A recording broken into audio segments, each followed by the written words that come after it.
Kita masih membicarakan mengenai pelayanan kesehatan bersama Gubernur Bengkulu Pak Ridwan Mukti dan juga Pak Bambang dari Dirjen Pelayanan Kesehatan Kemenkes.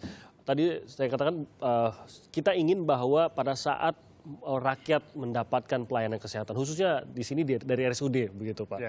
Mereka berharap bahwa pemerintah negara ini bisa bantu saya. Kalau mereka bisa memenuhi, saya yakin semua akan memenuhi. Tapi kondisi seperti Pak Aspin ini adalah dia tidak mungkin bayar 3,2 juta. Sementara hanya itu opsi yang diberikan pada dia, begitu. Kalau kita bicara ingin membangun empati dan dorongan untuk melayani masyarakat dari pelayanan kesehatan kita, bisakah itu secara nasional, Pak Bambang? Bisakah itu diberlakukan sampai ke pelosok-pelosok kali ini? Ya kita berharap ke sana, ya. Tapi memang ini teman-teman di rumah sakit, ini sebagai rumah sakit memang harus melihat ini secara utuh.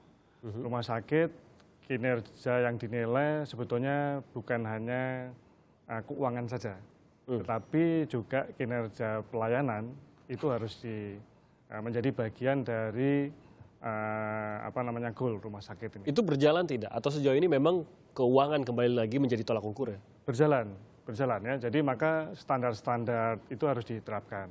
Apa yang didorong oleh Kementerian Kesehatan adalah bagaimana sekarang ini rumah sakit itu harus terakreditasi. Walaupun pada akreditasi yang sekarang ini sebetulnya lebih ditekankan pada bagaimana implementasi dari standar-standar itu. Memang sebagian rumah sakit masih melihat akreditasi ini sebatas administratif. Tetapi sebetulnya itu bukan. Dan inilah yang kita dorong untuk membangun mutu terus-menerus. Termasuk bagaimana sebetulnya di dalam standar-standar akreditasi itu ada hak pasien dan keluarga tentang bagaimana pasien mendapatkan akses dan bagaimana rumah sakit itu menerapkan aturan-aturan atau regulasi yang ada di dalam pelayanan. Nah ini yang harus didorong. Di samping itu tentu harus ada pengawasan. Pengawasan ini dilakukan oleh Kementerian Kesehatan termasuk juga pemerintah daerah. Itu juga melakukan fungsi-fungsi pengawasan. Oke, untuk menunjuk sebuah rumah sakit itu berfungsi dengan baik. Mungkin tadi dikatakan bahwa khususnya pengelola rumah sakit pasti khawatir kalau ada dana yang terlalu besar digunakan dibandingkan dengan dana yang memang dibayarkan untuk pengobatan begitu. Sehingga ini yang mengkhawatirkan dari pengelola rumah sakit begitu, Pak. Tapi yang disayangkan adalah ukuran ini sampai mengorbankan 1, 2, mungkin bahkan lebih banyak lagi pasien seperti apa yang dialami oleh Pak Aspin ini. Siapa yang bertugas atau bukan bertugas lah, siapa yang paling bisa dalam keseharian itu membuat sebuah rumah sakit khususnya RSUD ini bisa benar-benar bergerak sebagai pelayan kesehatan dan bukan hanya sebuah lembaga yang melayani mereka yang bayar? Ya. Betul sekali. Jadi sekali lagi bahwa rumah sakit ini punya fungsi sosial.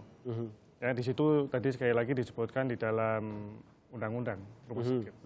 Yang kedua ada mungkin fungsi-fungsi pembinaan dan pengawasan yang harus dilakukan bersama antara pemerintah pusat, pemerintah daerah, dan juga yang penting lagi juga ada badan pengawas rumah sakit. Yang sebetulnya harus dibentuk di tiap-tiap provinsi. Yang ini nantinya bisa membantu sebetulnya ya pemerintah pusat maupun pemerintah daerah bagaimana rumah sakit ini bisa berfungsi dengan baik. Apa yang menjadi poin pengawasan yang penting menurut Anda? Sama, termasuk bagaimana hubungan rumah sakit dengan pihak keluarga pasien seperti ini. Ini termasuk fungsi ini bisa dilakukan oleh badan pengawas rumah sakit. Lagi di samping itu juga rumah sakit tadi tidak hanya menekankan pada sisi kinerja keuangan, tapi kinerja pelayanan ini harus menjadi ukuran juga. Pemerintah daerah tadi katanya Pak Ridwan, pemerintah daerah ini juga harus mengambil bagian, harus menjadi bagian dari tidak saja mengawasi namun mengelola bagaimana agar rumah sakit ini punya empati tersebut. Secara realnya apa yang menurut Anda harus bisa dilakukan untuk mendorong rumah sakit itu tidak lagi diukur berdasarkan pendapatannya, tapi pelayanannya? Yang paling penting itu adalah kalau kita melihat sekarang bahwa tuntutan dari masyarakat dan pelayanan publik itu begitu cepat, begitu tepat keputusannya. Jadi pengelolaan terhadap rumah sakit dan juga pengelolaan terhadap mengenai manajemen kesehatan di Indonesia tentunya tidak bisa lagi secara konvensional seperti sekarang ini. dia harus beralih dengan cara mengelola modern. Bagaimana misalnya mengintegrasikan seluruh rumah sakit se-Indonesia bisa dipantau misalnya melalui IT, ya melalui misalnya dokternya kurang, pelayanan front desk-nya misalnya buruk, kemudian tarif dan termasuk tarifnya dan termasuk sarana prasarana yang ada itu harus terintegrasi ya dengan melihat bahwa era yang sudah tuntutannya semakin dahsyat. Dipergunakanlah teknologi itu. Iya. Kalau kita hanya menggunakan cara kerja konvensional seperti selama ini, ya masih terjadi akhirnya tulit. Iya kan? Ya. Jadi memang kita harus one step ahead gitu loh melihat karena tuntutan pelayanan di masyarakat ini cepat sekarang ini. Saya aja begitu melihat berita kejadian yang demikian, saya sedang berada di luar kota Bengkulu lagi di bagian timur, saya langsung ke selatan malam-malam jam 2 sampai di sana. Karena kenapa? Karena tuntutan pelayanan publik itu tidak bisa lagi menunggu kan dengan as usual. Tapi kita harus lebih ke sana. Nah, oleh karena itulah sekarang pemerintah Provinsi Bengkulu lagi meminta